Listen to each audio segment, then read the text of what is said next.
Queen Hatshepsut was often described as a volcano of ideas, a woman whose mind burned with creativity and ambition. For centuries, her story was buried beneath sand and mystery, but modern science has slowly begun to uncover the truth about her life, her reign, and even her body. When scientists finally managed to extract DNA from what was believed to be her long-lost mummy, they expected it to confirm her royal bloodline and fill in missing pieces of Egyptian history. Instead, what they found shocked the entire archaeological world. Hidden in her DNA were secrets that not only revealed more about who she truly was but also raised questions about her health, her mysterious death, and the strange events that followed her rule.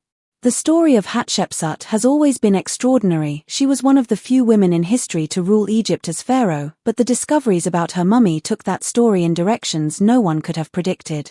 Long before Cleopatra became famous for her charm and power, another woman had already broken through Egypt's traditions and taken the throne for herself. Hatshepsut was not an ordinary woman who stumbled into greatness. She was born into Egypt's most powerful royal family around 1507 BCE, the daughter of Pharaoh Thutmose I and his chief wife, Ahmose. Her childhood was surrounded by luxury, divine ceremony, and education. Unlike most girls of her time, she was trained in leadership, religion, and statecraft. She learned how to manage temples, direct trade, and handle court politics. No one could have guessed that this young princess would one day claim the throne of Egypt and call herself the living embodiment of a god. After her father's death, she married her half-brother, Thutmose II, which was common in royal families to keep the divine bloodline pure. Their marriage was politically important but personally distant. They had only one daughter, Nephyor, while Thutmose II had a son, Thutmose III, with another wife named Iset. When Thutmose II died young, Egypt was thrown into uncertainty. His son, the rightful heir, was still a child. Following custom, someone had to rule in his place until he grew up. That responsibility fell to Hatshepsut, both his stepmother and aunt. At first, she acted as a regent, running the kingdom in the boy's name while maintaining the traditional image of a supportive female guardian. But over time, things began to change. Her influence grew stronger, her decisions more independent, and her role began to resemble that of a true ruler rather than a temporary caretaker. With the support of Egypt's most powerful priests, especially those of the god Amun, and her closest advisors, Hatshepsut took a bold and unprecedented step. She declared herself pharaoh. In ancient Egypt, this was almost unthinkable. The position of pharaoh was considered sacred and inherently male, representing the gods on earth. Yet Hatshepsut used her intelligence to reshape tradition in her favor. She ordered inscriptions that described her as the daughter of the god Amun himself, conceived by divine intervention.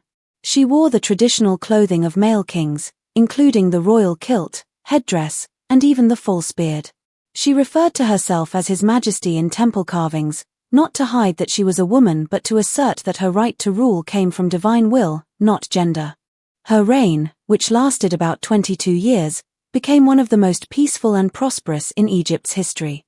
Instead of focusing on wars, she concentrated on rebuilding Egypt's economy, trade routes, and temples. Under her leadership, art and architecture flourished. She ordered the construction of magnificent temples, obelisks, and statues across the land. The most impressive of all was her mortuary temple at Deir el-Bahari near Luxor.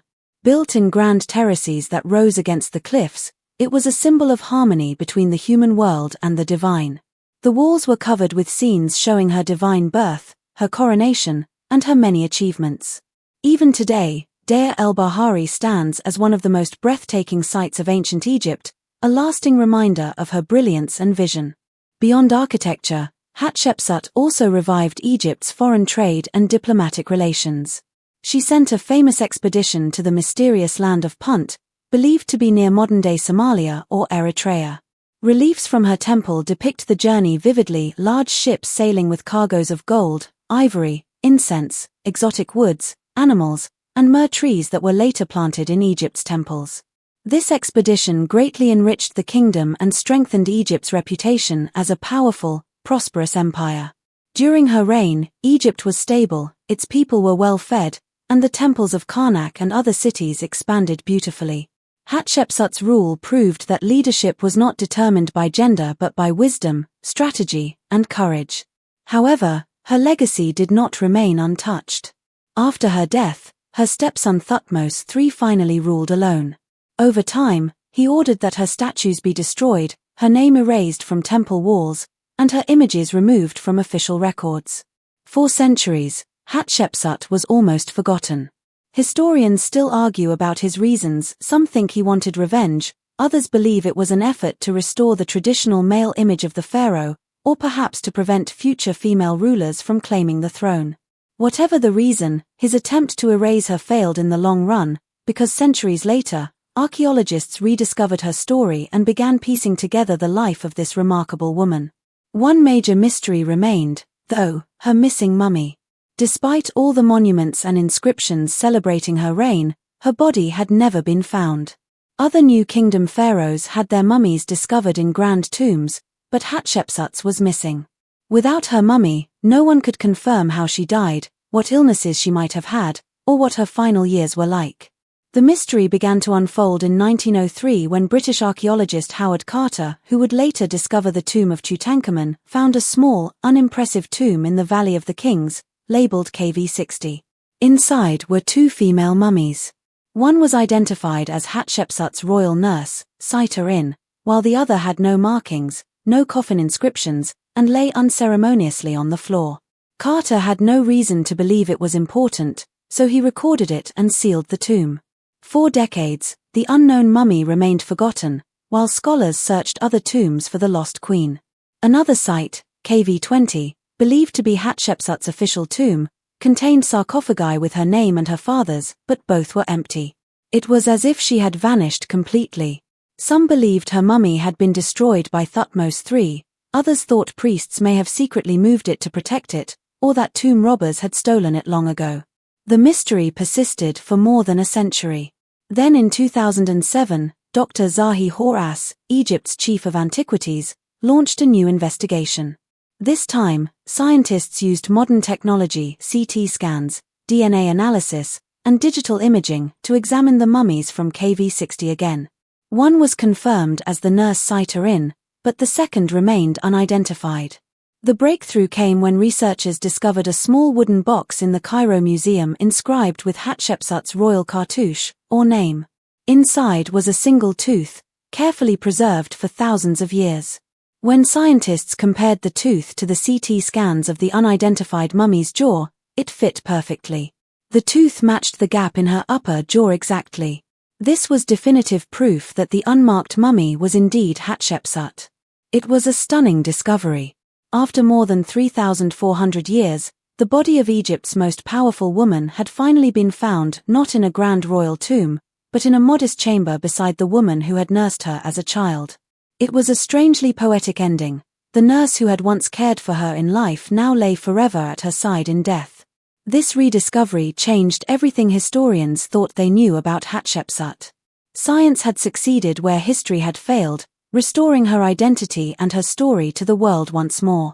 Yet, even with her mummy found, new questions arose. What had caused her death? Why was her body hidden away? And what secrets did her DNA hold? To find out, scientists began a deeper investigation. A team led by Dr. Angelique Corthels, a forensic anthropologist, and Dr. Yahia Gad, a geneticist from Egypt's National Research Center, conducted advanced DNA testing. It was a delicate process, as ancient remains are easily contaminated. They compared genetic samples from Hatshepsut's mummy with those of her family members, including Thutmose I and other royal mummies. The results confirmed the biological connections, proving beyond doubt that the mummy was indeed Hatshepsut. But the DNA also revealed troubling signs about her health. The analysis suggested that Hatshepsut suffered from obesity, diabetes, and possibly cancer. Chemical residues found in a small vial discovered among her belongings contained a thick brown substance, likely a type of lotion or perfume she used regularly. When scientists analyzed it, they found carcinogenic compounds, meaning the lotion might have slowly poisoned her over time. If true, this would explain her premature death and physical decline in her final years. What had long been seen as a peaceful passing might have been caused by her own beauty treatments. It was a heartbreaking possibility that the queen who brought prosperity and peace to Egypt may have been unintentionally killed by her own cosmetics. This discovery added a haunting layer to her story.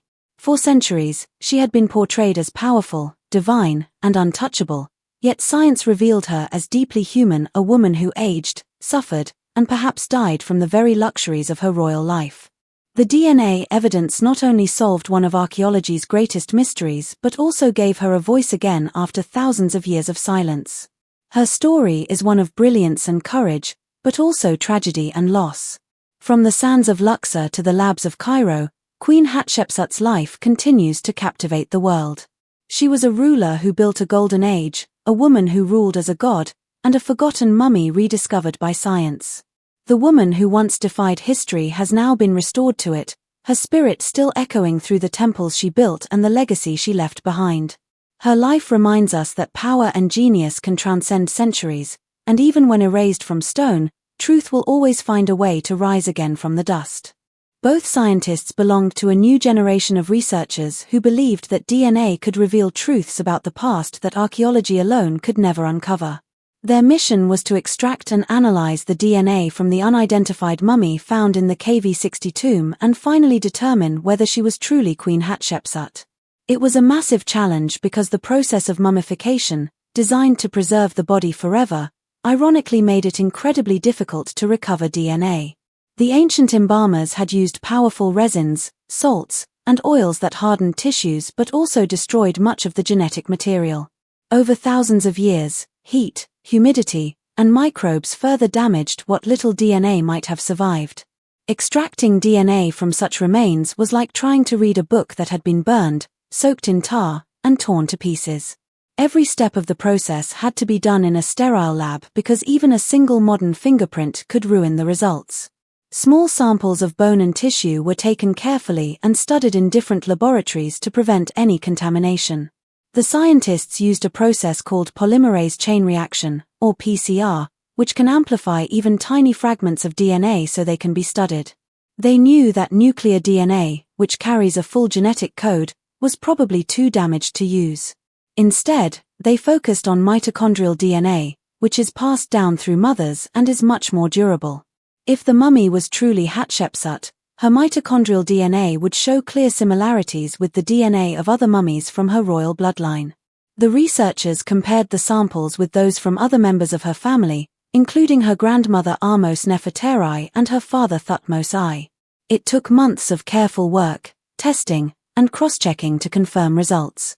Each DNA fragment was compared and verified multiple times to ensure accuracy. Finally, after endless testing, the results came in and they changed everything. The mitochondrial DNA of the mysterious KV60 mummy matched that of the royal family. This was scientific proof that the mummy was indeed Queen Hatshepsut. The researchers were amazed. One of them said it felt as if the queen herself had spoken to them from across time. Her DNA had preserved her voice when everything else about her had been erased. CT scans offered even more insight. They revealed a woman who was in her late 40s or early 50s, the same age historians believed Hatshepsut had been when she died. Her skeleton showed the posture of a person used to sitting on a throne. The care taken in embalming her organs confirmed her royal status. But the final proof came from a simple discovery that left no doubt.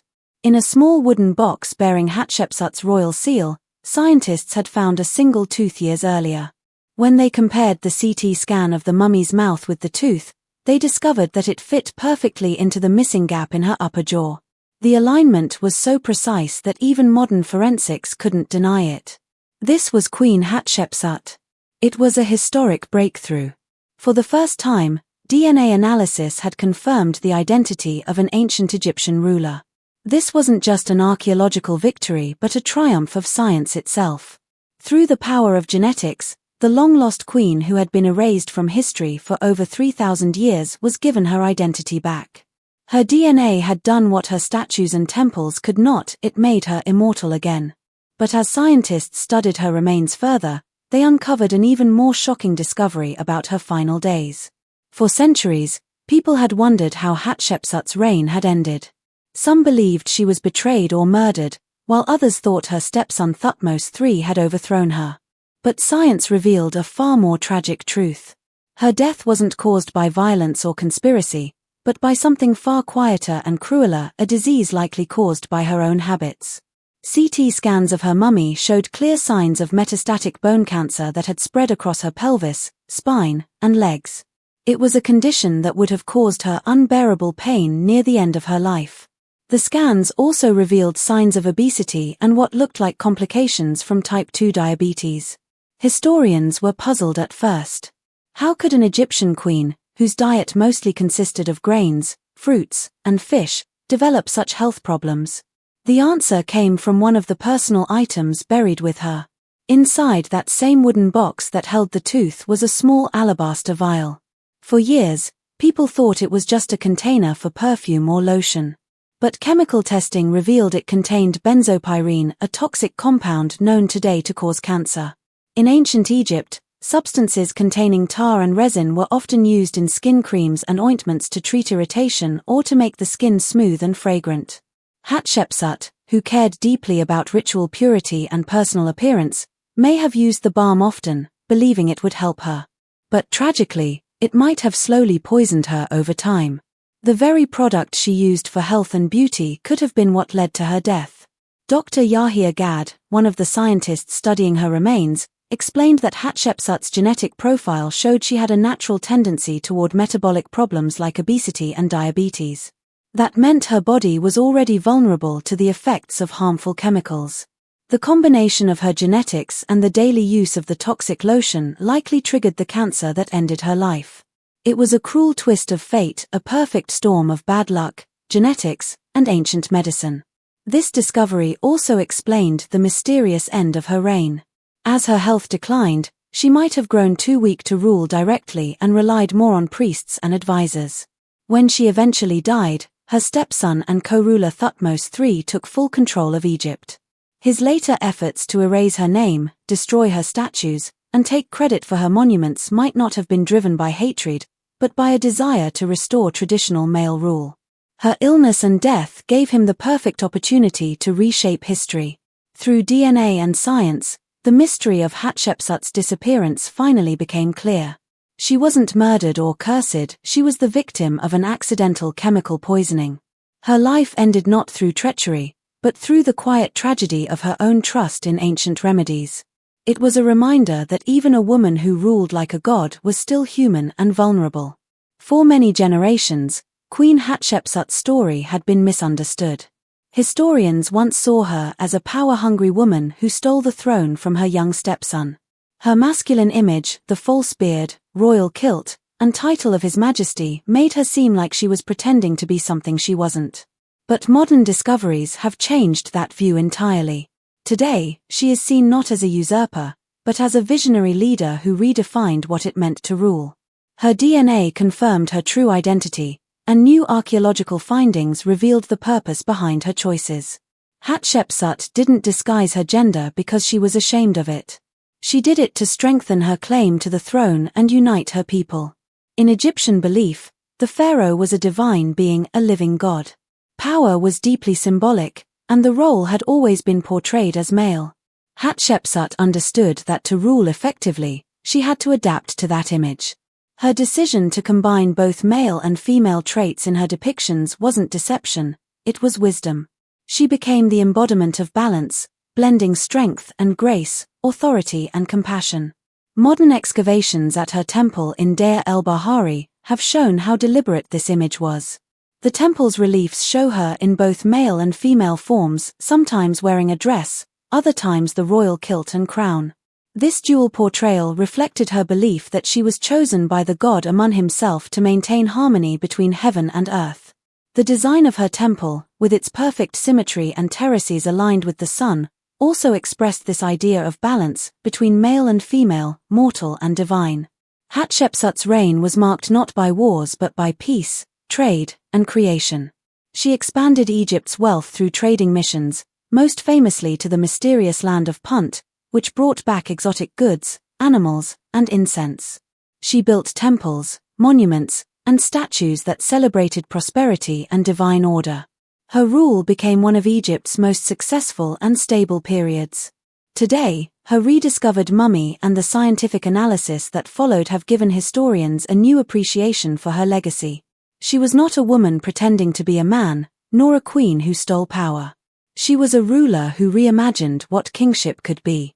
In a time when women were expected to stay in the background, she stood in the spotlight and proved that wisdom and leadership had no gender. Her story, once buried by time and rewritten by others, has now been restored through the power of science. From the sands of Egypt to the laboratories of the modern world, Hatshepsut's name has risen again. She reminds us that true greatness is not defined by how long one rules, but by the courage to change what has always been. Her rediscovery not only solved an ancient mystery but also restored one of history's most extraordinary women to her rightful place among the immortal pharaohs of Egypt.